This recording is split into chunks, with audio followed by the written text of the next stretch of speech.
Over the weekend, Tony Khan put on another fabulous pay-per-view. It was a long one, I will say that. It went like 5.5 hours, but you got more than your money's worth, which is the AEW way for Double or Nothing. It was an interesting thing, though, because it really is kind of like a unofficial anniversary show.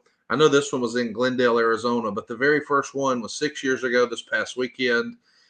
Can't lie. Worst weekend of my life, StarCast 2 in Las Vegas. We went big, and we had Caesar's Palace taken over, and WWE pulled The Undertaker, and then Ric Flair went into the hospital, and Jericho wasn't able to make it.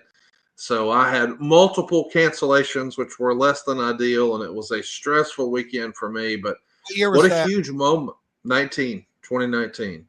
It was the last something to wrestle with Bruce Pritchard because he had just been signed to go back, and that was my last chance to go do a live show with Bruce.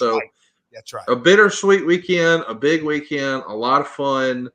And this past weekend was the 6-year anniversary. And of course, Tony Khan does a post-match pay-per-view presser, and he was asked about the head-to-head counter programming that WWE has been doing recently. And he says, it's pretty consistent. I'd say it's the most consistent event head-to-head scheduling I've seen since Jim Crockett Promotions. So a lot of scheduling that went that way. I can tell you this will go a lot differently than that did. I appreciated Tony Khan's response. Of course, the inference was, hey, JCP tried to go head-to-head with Vince, and they lost and went out of business and had to sell to Ted Turner. That's not going to happen. Tony Khan's not going to run out of money and throw in the towel. But what do you make of the counter programming by WWE these days? It does feel intentional, but it also, as much as Tony may be frustrated by that, on some level, it's kind of complimentary, isn't it? Oh, at the very, very top of it, if you don't digest this and absorb it and really think it through and say beyond a shadow of a doubt, the number one reason it's done is because it is the biggest competition. It goes without saying. And I'll say this, and I don't even want to say it's a bold statement, but AEW to WWE is much bigger competition than Jim Crockett was to WWF at the time.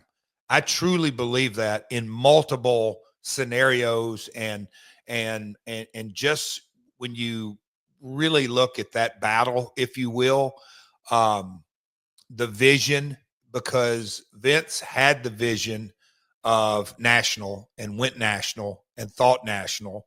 And in a lot of ways, Crockett was still coming at it from a territorial mindset that just was moving chess pieces. So I think it's by design. And I'm also going to say that business is business. And we've really run a thread here today, Conrad. I hope the My World listeners have enjoyed this, because I have, because kind of the thread goes back to it's just business. This is nothing personal against AEW whatsoever. It may feel personal. I think some fans may take it personal, but at the end of the day, it is in TKO / the 90-day report's best interest to not just minimize, but completely obliterate any kind of competition. Because if you're a wrestling fan, TKO wants you buying their stuff, consuming their stuff, purchasing their stuff, and everything that goes with it, because that's how they can make the most money. And that's what it's about. They are not worried, quote unquote, about the wrestling business. They're worried about their 90-day stock report. End all, be all. Next question, because that question's answered. But it is, I would expect nothing less.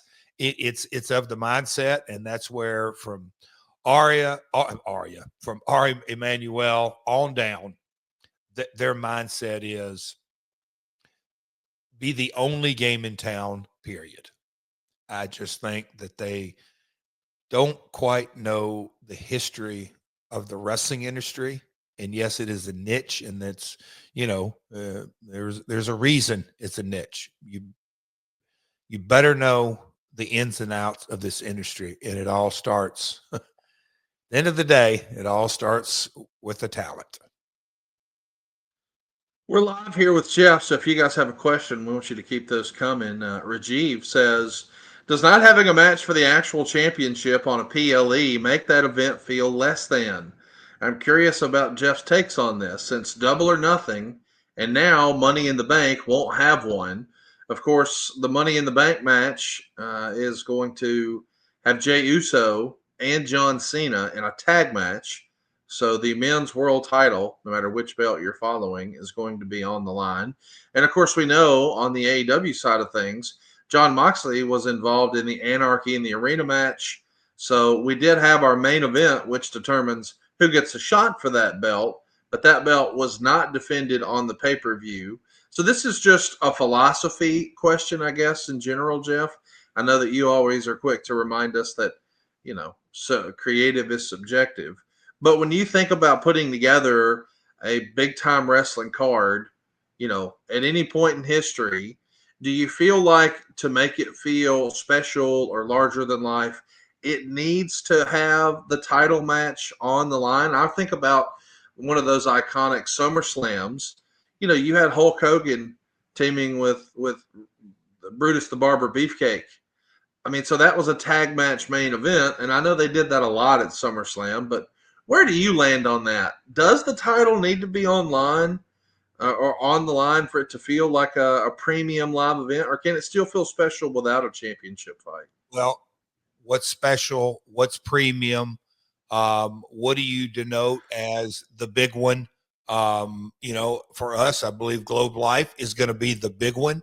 And I think the product of our environment, the consequences of the evolution of the business, and in AEW we have obviously Dynamite and Collision, and then I mean it goes without saying 9 or 10 big events, and this is the event that we just had, and Anarchy in the Arena I personally believe was the calling card, but it's the event before all the Globe Life and All In. And so how do you have, and I know it's 5-6 weeks apart, but I think just by the nature of creative booking, it's impossible. So does it feel less than?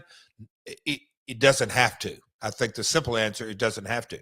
And I think Anarchy in the Arena over the last couple of years, and Conrad, and I love doing this month, it was called the buy-in or 0 hour, the pre-show, whatever you want to call it. But when we get a chance to talk for 90 minutes off and on about what's coming up, and shout out Alex Marvez and the research, and I dive into all that. And we had Tony Storm in a title match. We had the tag titles, and yes, Moxley's title wasn't on the line, and I get that. But when you look at the history of this event, how things kind of kicked off in a lot of ways, and everything kind of coming out party, and the people who debuted and made their surprise appearance there. But at the end of the day, Anarchy in the Arena is almost synonymous with that event now. And you just made a great reference to SummerSlam. The Mega Power is coming too. So I don't think that for WWE, WrestleMania, for us All In, I think on both of those events, you have to have the prize, back in the Russo days, the prop, if you will, but it's the main prop, but the prize for all the marbles. You got to put the most important piece of storyline material, if you will. You got to put the belt on the line in the biggest events of the year. Other than that, man, it's subjective, and you got to get creative, and the timing and the ins and outs. It's something that I can argue both ways. I just think the only one that you have to have, you don't have to because you can come up with something creative, but you have to have the world title on the line in your biggest events of the year, or I think you are going to have the feeling of lesser than. I didn't feel Double or Nothing this year was lesser than because you didn't have the title matches. You've heard me talking about credit card debt and how it's risen to a record $1.21 trillion. Well, according to the Federal Reserve Bank of New York, 60% of credit card holders are carrying a credit card balance each month, with the average credit card interest rate being 23%. But right now, we're all still living with a lot of economic uncertainty. But one thing I'm certain of is your home is still worth more than what you paid for it. And instead of carrying that debt month to month and taking on new debt, why not just use the equity in your home instead? Someone who did exactly that is a listener to this show, Bo, a machine operator from Pinson, Alabama. His family had 4 different vehicles break down around the same time. And as you can imagine, there's a whole lot of unplanned expenses there. So when life throws you a curveball and you need to phone a friend, let us hook you up like we did Bo at savewithconrad.com. At the time, we were not able to help him out, but we did give him a plan and a timeline. You see, at savewithconrad.com, we don't say no, we say not yet, but here's how. And once we hit that timeline, we were able to help him use the equity in his house to not only pay off all the debt, but also situate the vehicles. He got one fixed. He got some new vehicles. Hell, we even helped him find a more affordable homeowner's insurance plan. That alone saved him over $200 a month. Go right now to savewithconrad.com and let my team run the numbers for you. It's totally free. There's no cost. There's no obligation. And if we can't help you save some cash, we won't waste your time. It costs nothing to look. But I want to let you know right now with our team at savewithconrad.com, we also give you the year 3 guarantee. Experts agree that interest rates are expected to fall in the next couple of years. And what this guarantee allows you to do is refinance in the next 3 years without any new lender fees. So you lock in a better rate and reduce your monthly payments right now. And when interest rates fall in the next couple of years, you refinance again without a whole nother set of closing costs. All that newfound equity in your home is the answer to what you've been looking for if you're feeling stressed out and making minimum payments on your credit cards, or maybe you just need some cash to help with your cars, or maybe you've got a honey-do project. Maybe when you bought your house, you thought one day we'll upgrade the bathrooms, one day we'll upgrade the kitchen. You can do that right now and never have to move. Get the cash you need to turn your house into your dream home with no money out of pocket at savewithconrad.com. Again, you don't need perfect credit or money out of your pocket. Even if you were bankrupt a couple of years ago, we can still help you out. We're not going to say no. We're going to say not yet, but here's how. Find out how easy it is to let my family save money for your family at savewithconrad.com. NMLS number 2129, equal housing lender, savewithconrad.com.